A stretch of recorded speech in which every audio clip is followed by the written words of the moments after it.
Alhamdulillah alladzi khalaqal mauta wal hayata liyabluwakum ayyukum ahsanu amala.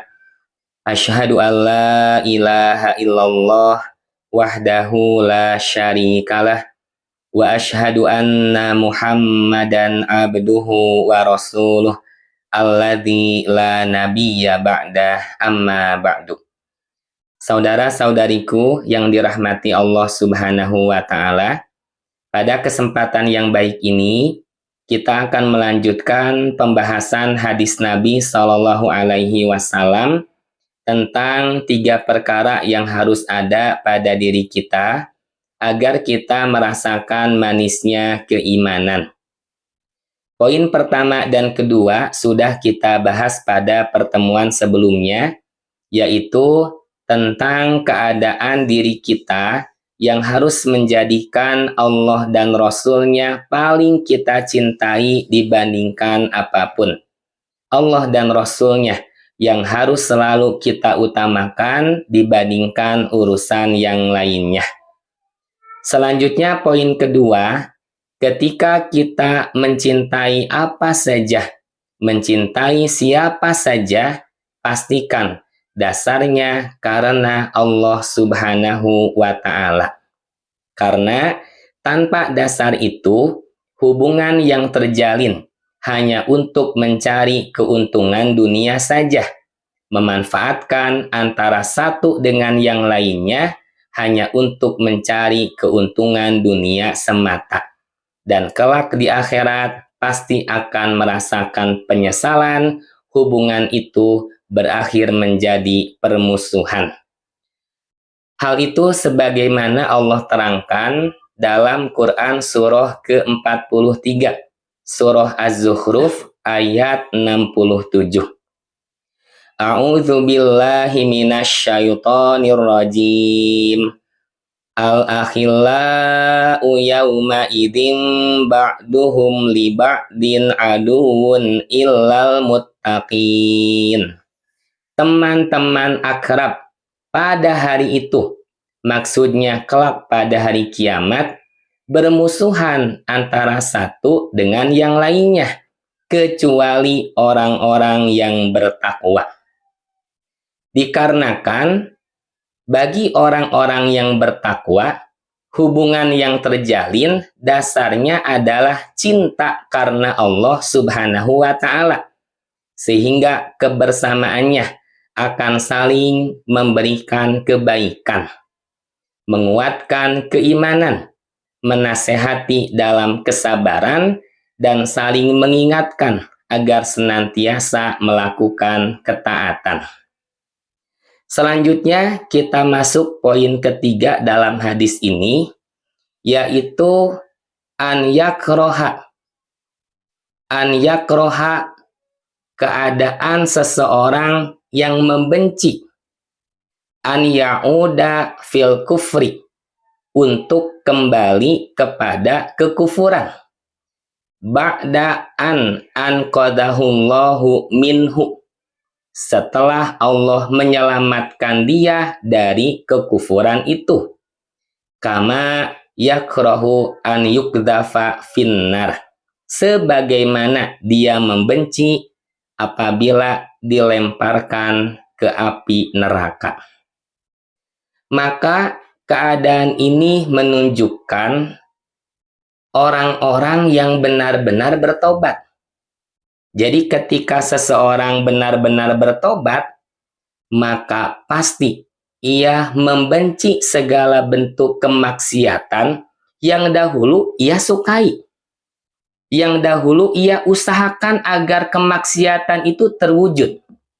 Contohnya, seseorang dahulu suka berjudi, sekarang ia sangat sekali membenci yang namanya judi.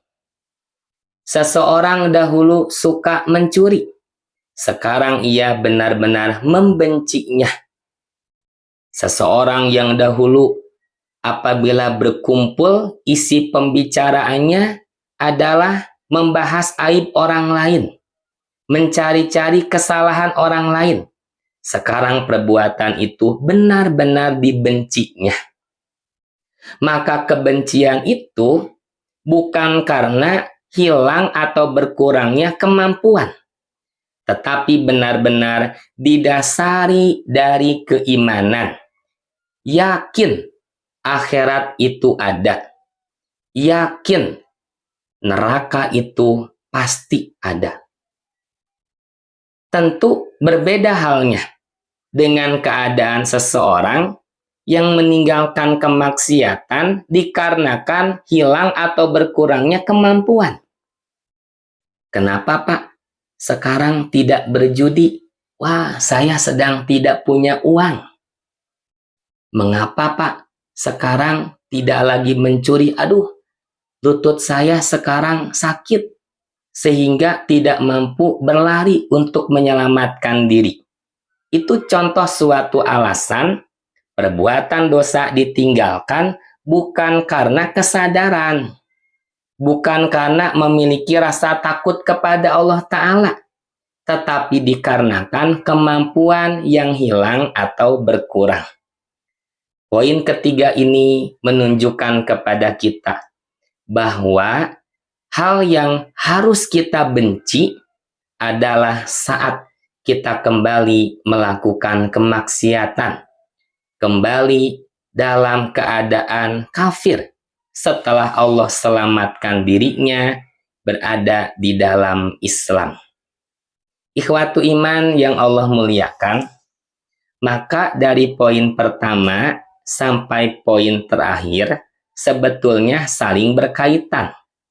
Yang pertama, kita harus menjadikan Allah dan Rasul-Nya yang paling kita cintai.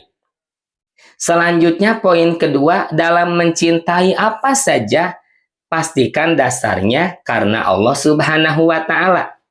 Dan yang ketiga, lawan dari rasa cinta itu adalah benci.